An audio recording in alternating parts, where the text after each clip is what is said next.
আসসালামু আলাইকুম দর্শক, দূরদর্শন টিভি সংবাদে আপনাদের স্বাগতম। সাথে আছি আমি মেহেদী হাসান। দেশ ও বিদেশে ঘটে যাওয়া গুরুত্বপূর্ণ সব ঘটনা নিয়ে আজকের সেরা সংবাদ। চলুন শুরুতেই দেখে নেওয়া যাক সংবাদ শিরোনাম। গুমের শিকার পরিবারের সহায়তায় তহবিল দিচ্ছে সরকার, বলেছেন মির্জা ফখরুল। ভেনেজুয়েলায় ভয়াবহ জোড়া ভূমিকম্প, উদ্ধার কাজে ঝাঁপিয়ে পড়ল ইউরোপীয় ইউনিয়ন। বাংলাদেশে অর্থনৈতিক অলৌকিকতা সৃষ্টিতে চীনা বিনিয়োগ চাইলেন প্রধানমন্ত্রী। তীব্র দাবদাহে পুড়েছে ইউরোপ, ইতিহাসের সব রেকর্ড ভেঙে জারি রেড অ্যালার্ট। ফুটবল বিশ্বকাপ গ্রুপ সেরা লড়াইয়ে মুখোমুখি এমবাপে বনাম হালান্ড। এতক্ষণ শুনছিলেন সংবাদ শিরোনাম, এবার বিস্তারিত। গুমের শিকার ব্যক্তিদের পরিবারের জন্য বিশেষ তহবিল গঠনের ঘোষণা মির্জা ফখরুল ইসলাম আলমগীরের। বিএনপি মহাসচিব মির্জা ফখরুল ইসলাম আলমগীর এক বিবৃতিতে জানিয়েছেন, বিগত আওয়ামী লীগ সরকারের আমলে যারা জোরপূর্বক গুম ও রাজনৈতিক প্রতিহিংসার শিকার হয়েছেন তাদের পরিবারের পুনর্বাসন এবং আর্থিক সহায়তার জন্য সরকার একটি বিশেষ তহবিল বরাদ্দ করতে যাচ্ছে।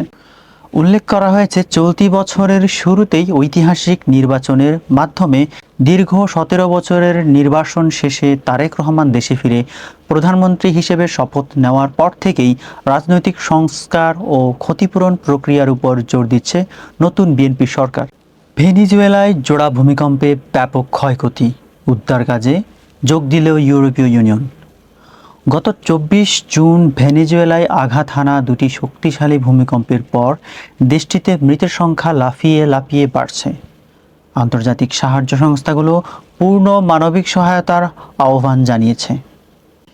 এই মহা বিপর্যয়ের পর ইউরোপীয় ইউনিয়নের 8টি সদস্য দেশ থেকে 500-এরও বেশি উদ্ধারকর্মী, চিকিৎসা দল ও উদ্ধারকারী কুকুর ভেনেজুয়েলায় পাঠানো হয়েছে।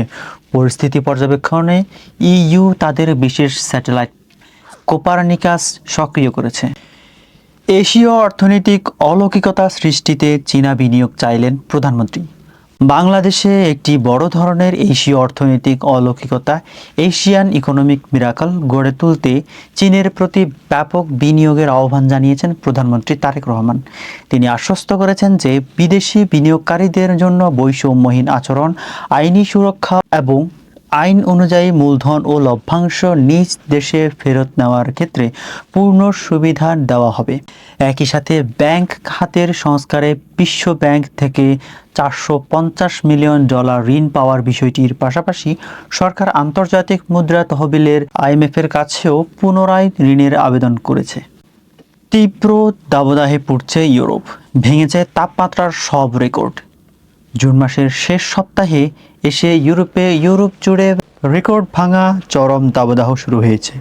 যুক্তরাজ্য, ফ্রান্স, জার্মানি এবং নেদারল্যান্ড সহ বেশ কয়েকটি দেশ সর্বোচ্চ লাল সতর্কবার্তা রেড অ্যালার্ট জারি করা হয়েছে। যুক্তরাজ্যে আবহাওয়া অফিস ইতিহাসে প্রথমবারের মতো টানা 3 দিন রেড ওয়ার্নিং ইস্যু করেছে। তীব্র তাপপ্রবাহের কারণে ফ্রান্সের বহু জায়গায় দাবানল ও খরা পরিস্থিতি তৈরি হয়েছে এবং পানিতে ডুবে অন্তত 40 জনের মৃত্যু হয়েছে। ফুটবল বিশ্বকাপ 2026 গ্রুপ পর্বের মহানির্ধারণী ম্যাচে মুখোমুখি ফ্রান্স, নরওয়ে, মাঠে নামছে স্পেনও। 2026 ফিফা ফুটবল বিশ্বকাপের গ্রুপ পর্বের খেলা এখন টান উত্তেজনায় রূপ নিয়েছে। আই গ্রুপের শীর্ষস্থান নির্ধারণী হাই ভোল্টেজ ম্যাচে মুখোমুখি কিলিয়ান এমবাপের ফ্রান্স এবং আর্লিং হালান্ডের নরওয়ে। দুই দলই ইতোমধ্যে নকআউট নিশ্চিত করেছে। এদিকে আগামীকাল ভোরে বাঁচা মরার লড়াইয়ে এইচ গ্রুপের ম্যাচে উরুগুয়ের মুখোমুখি হবে স্পেন। এই গ্রুপ থেকে এখনও কোনো দল পরবর্তী রাউন্ড নিশ্চিত করতে পারেনি, আবার কেউ ছিটকেও যায়নি। আশা করা যাচ্ছে দুই দলের মধ্যে কারো না কারো নিশ্চিত হতে পারে। দর্শক, এই ছিল আজকের মতো সংবাদ। এতক্ষণ আমাদের সাথে থাকার জন্য অসংখ্য ধন্যবাদ। আপনাদের সাথে ছিলাম আমি মেহেদী হাসান। পরবর্তী সংবাদ দেখার আমন্ত্রণ জানিয়ে এখানেই শেষ করছি। দূরদর্শন টিভির সাথে থাকুন। আল্লাহ হাফেজ। আসসালামু আলাইকুম।